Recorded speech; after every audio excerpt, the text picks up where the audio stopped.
Soffia il vento freddo e forte,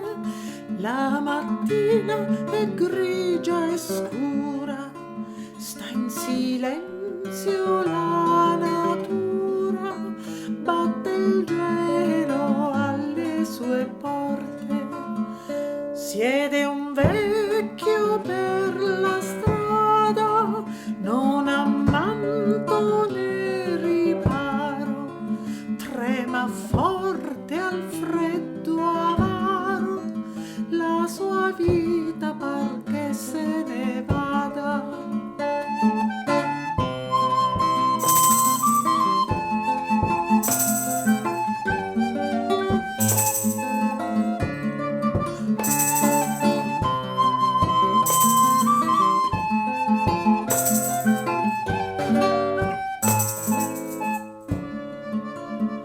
Suon di zoccoli e di fiato, giunge un uomo e il suo destriere,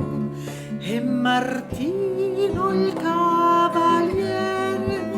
vede il vecchio sul nudo selciato, svelto scende e con la spada taglia in due il suo bel mantello, con metà ripara quello che davvero moriva per strada.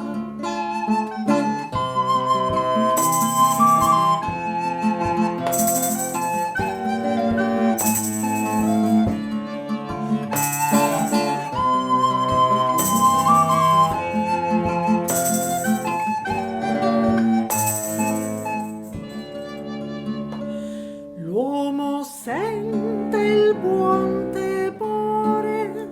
guarda il volto di Martino,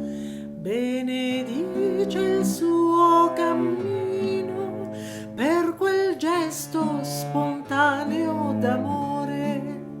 e anche il ciel che tutto vede su di lor stende il suo manto,